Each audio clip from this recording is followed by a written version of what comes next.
What's up guys, my name's Liam and today we're going to be talking about the Razer Death Adder V3 Pro, the Faker Edition. What kind of changes have been made to this mouse? Is it still the king? Let's check it out. Alright guys, so here we have the box of the Death Adder V3 Pro, and I just want to throw this up here already. I know you guys can probably see this online, but I just want to tell you that in my opinion this mouse looks absolutely phenomenal. I was truly blown away by the detail, the quality of this mouse, and overall the red color is just, they just nailed it. I feel like it looks sweet. So not too often that you get a mouse and you're just blown away by the way that it looks, but this has definitely done it for me. I think this is sweet. It stands out. It's not too overbearing or anything like that, and it's definitely a cool aesthetic to have on your desk. Really cool stuff there from Razer. So anyways, I figured since, it was coming in at $20 over the standard version that, it'd have a couple little extra goodies with it. So I was a little disappointed by that. One thing that, I was just kind of assuming is I thought maybe it might have come with the 4K dongle, and it does not. So I just want to make that clear off the bat. This is obviously the 4K dongle, but this is a dongle that I purchased separately, with my V2 Pro, my Razer V2 Pro. So yeah, so aside from that, that's all that really comes in the box. But this mouse looks and it feels absolutely phenomenal. All right, and looks like we got the weight of this mouse coming in at 61.9 grams. So basically 62 grams. And I haven't heard too many details of anything that they've really done to this mouse other than the coating. The build, it feels phenomenal. I was playing with this mouse for a couple days before I decided to put the review up here just to see if I noticed anything. And there's a little bit of pre-travel, but not too much. The clicks feel phenomenal.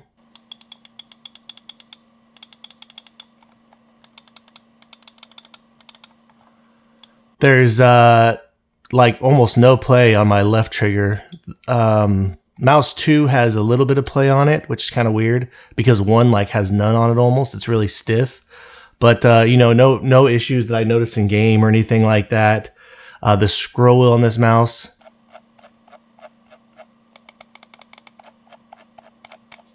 it feels great. It feels absolutely phenomenal. As far as the side buttons go, I would say that these are probably some of the best side buttons on any mouse. I just like how big they are. They're easy to actuate. I think that they feel great. One thing that's kind of interesting about the side buttons on this is the front click sounds completely different than the rear click. Maybe there's just more stuff next to the front click than the rear click. The rear click feels a lot more hollow. They don't feel different or anything like that, but let's do a little sound test on the side buttons.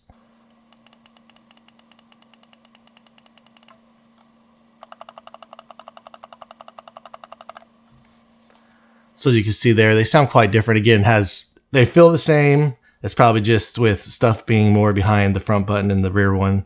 And aside from that, the one thing that they did change on here is the coating. I do actually like this coating a lot. It's a very smooth. If you compare it to the old coating, and I don't have the original Dave 3 anymore, but I do know that it was basically the same coating as the Razer Viper V2 Pro. So it definitely is a plasticky, much more rougher feeling, whereas this one, it's definitely got the way smoother feel. And I know a lot of people prefer this.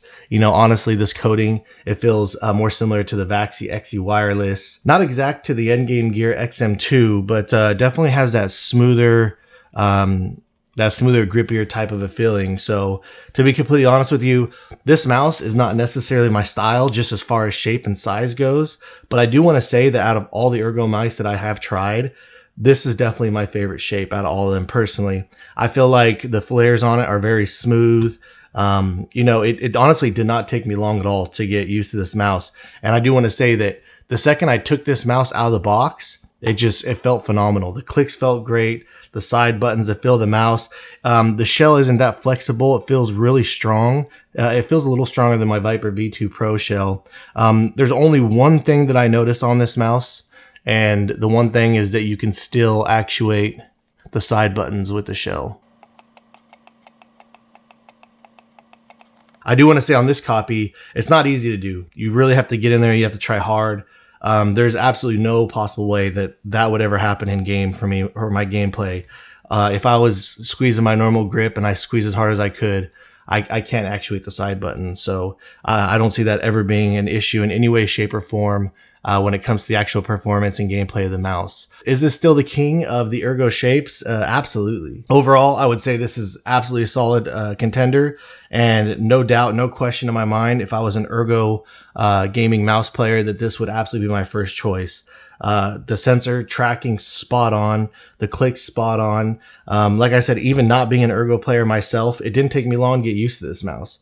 And, you know, honestly, when I got this mouse, you know, I was excited to check it out and all, but, you know, I wasn't too excited using the shape. And, you know, after a few games, whatever, it just felt really crispy, really clean. The responsiveness of the mouse, it's literally second to none. And I was just blown away. If I were to pick between this and the original copy, would I go for this copy? Just really your preference. Is it worth it? I mean, for the coating, you have to really decide, is the coating worth it for you? You know, I really wish that this mouse, even though the coating is really good on it, I really wish it would have came with grips. If this would have came with side grips, I think I would have been really satisfied with the purchase. But yeah, I was a little disappointed it didn't come with the side grips. But other than that, I think this mouse looks great. I think it feels great. We're going to put it up against the Pulsar Xlite V2. Overall, this mouse feels great. These mice feel very similar. If I were to say one thing, I definitely feel like the overall feeling and the curves of the Pulsar, they feel a little bit more pronounced, slightly more aggressive. This, I'm going to kind of have to hold them up like this since they are ergo. I'm not sure if you could see there how much softer the Dave 3 is. We got 60 grams here in the Pulsar. And again, as far as the weight, balance on this is great. Front to back, a little bit heavy on the side buttons here. This one, balance is great. You know what, for some reason, when I lift it up like that, the Dave feels a little lighter, which is kind of weird. It's probably something to do with the balancing. Okay. So I definitely feel like the Dave has better balancing when it comes to the left to right balancing. You could definitely notice, and maybe that's why when you pull it up, I feel a bit of a difference there. Maybe it's a little heavier on this side or something like that. And maybe the fact that this side is so much lower than this side, maybe that's why I could feel the weight. But let's go ahead and check out this side here. So that side of the mouse, I feel like there's a more pronounced curve right here on the Xlite V2, where this one feels soft. The curve is much softer and smoother. So overall, I feel like this just feels like a smoother mouse with less aggressive curves on it. Over these two, honestly, I kind of prefer this one. I mean, besides the fact this has better tech and stuff like that, again, not being an ergo player, this one feels much more natural and just easier to get used to. So it feels a little bit more comfortable. It does flare out wider in the front.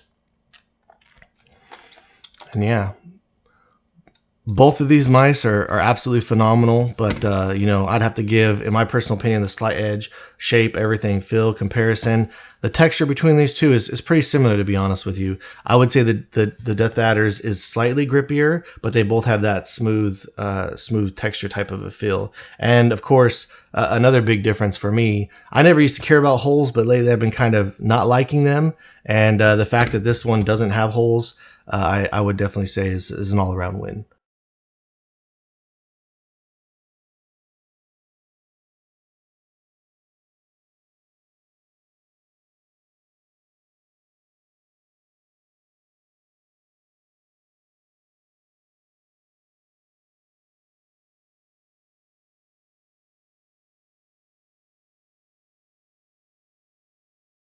The Pulsar Xlite V2 Mini. I absolutely love this mouse. This is a fun little mouse. Again, not my first choice in shape, but I've enjoyed using it. I've enjoyed playing with it. And overall, it's easier just to kind of get down and move around in your hand. So really cool stuff. You know, honestly, this shape is the exact same thing as its big brother. So I don't really want to go into the curves or the details that much. Let's just kind of jump straight into how the mouse looks side by side next to each other. In case you do use this mouse and you are possibly interested in switching over or upgrading.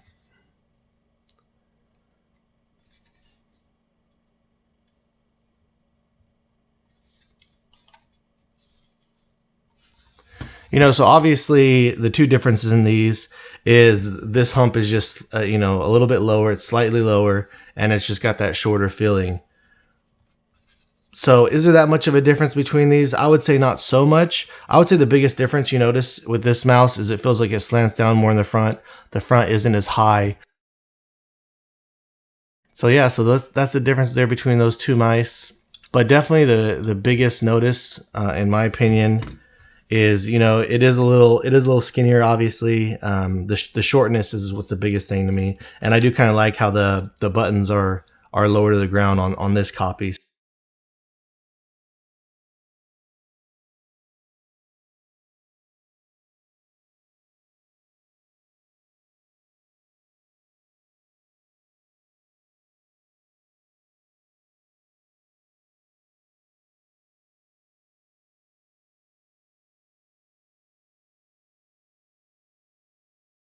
As you can see, the Razer Viper V2 Pro is a much flatter profile mouse. So let's go ahead and we'll throw up the comparisons there. And overall, how do these mice feel? They do feel great. I do feel like the build quality on the Dave 3, I do feel like it is slightly touched up better, and overall, just feels a little bit better. I actually really like the scroll wheel on the Dave 3 more than the V2 Pro.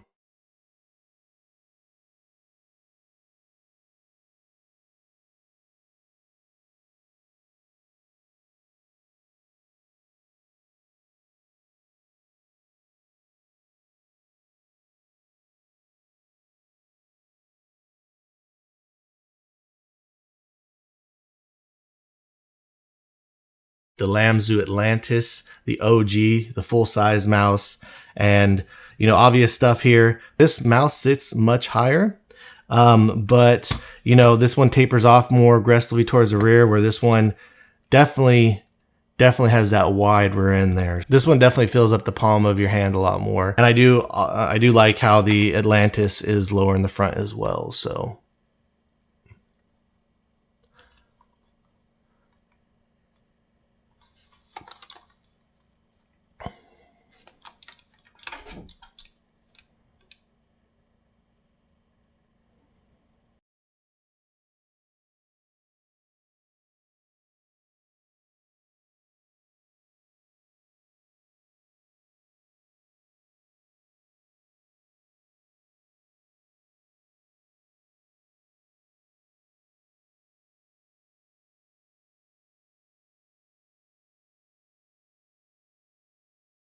All right, guys, so that is my final thoughts on the Razer DeathAdder V3 Pro Faker Edition. Feels absolutely phenomenal. Aside from that, if you guys are interested in picking this mouse up, I did purchase this mouse with my own money. I give you guys 100% honest reviews. I try and get as in-depth with it as I possibly can with the detail. I do have an affiliate link down in the description below if you are interested in supporting the channel and you're interested in picking this mouse up.